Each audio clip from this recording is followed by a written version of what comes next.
Құрметті әріптестер, сіздерге мен бүгін вайкодинг арқылы қалай ойындар жасаймыз сол жайында түсіндіретін боламын. Яғни ол үшін бізге ChatGPT керек, сосын Gemini сайты керек болады. Екі-ақ құрал керек болады. Яғни маған вайкодингке промпт бер, биология пәнінен хромосомалық аурулар тақырыбында ойын сияқты форматта интерактивті ойын, яғни 10-шы сынып оқушыларына қазақ тілінде керек деп жаздым. Ол маған осындай промпт жазып берді. Енді осы промптты көшіріп аламыз және Gemini сайтына барамыз. Мына жерде инструмент жаңа парақша ашамыз. Инструменты бөлімін таңдаймыз. Ол жерде Canvas бөлімін таңдаймыз және думающийға қоямыз. Енді жаңағы ChatGPT-дің жазып дайындап берген промптын осында қоямыз толығымен және жібереміз. Аздаған уақыттар ішінде ол бізге ойын жасап беретін болады. Міне көріп тұрсыздар, өздері промптын кодын барлығын өзі жазып жатыр.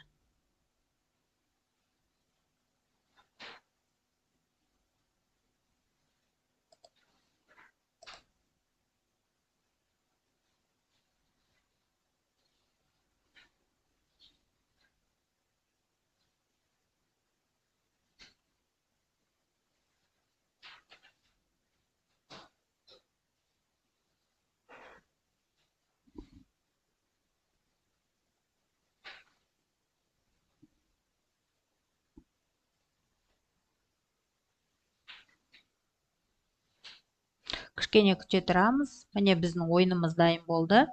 Генетикалық миссия дейді, хромосомалық код дейді. Сен генетикалық зертханада жұмыс істейтін жас ғалымсың, сенің міндетің хромосомалық бұзылыстарды анықтау және кодтарды шешу дейді. Яғни миссияны бастау дегенде бірінші бөлім бізде сәйкестендіру. Яғни оқушы осылай алып келіп, өзінің жұмыстарын сәйкестендіреді. Егер дұрыс болса, жасыл жанады, дұрыс емес болса, қызыл жанады.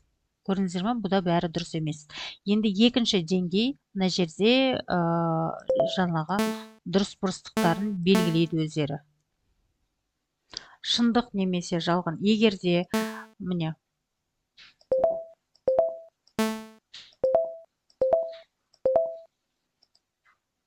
қараңыздар, біздің миссия аяқталды деп ең соңында көрсетіп тұр. Бұл жерде экран қара түсте болып тұр, әріптестер. Енді оны бізге ұнамаса, онда біз жазамыз. Дизайнын толығымен өзгерт және қазақы форматта ою өрнектер қос және эмодзи. Эмодзи дегеніміз әріптестер смайликтер.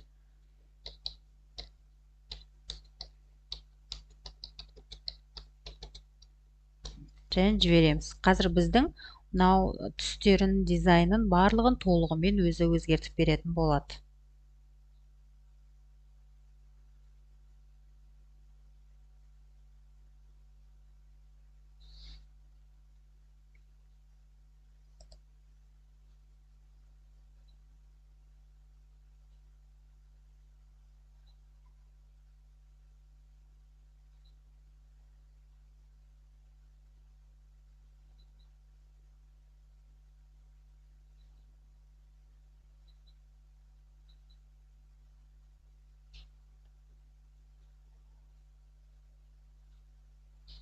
Кішкене күте тұрамыз. Қазір өзі жасап жатыр.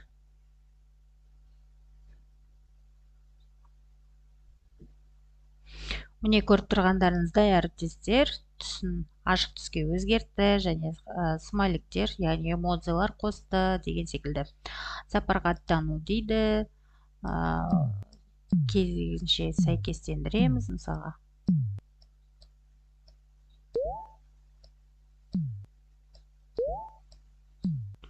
Көріп тұрсыздар, дұрыс болса жасыл жанады, дұрыс емес болса қызыл жанады. Әріптестер.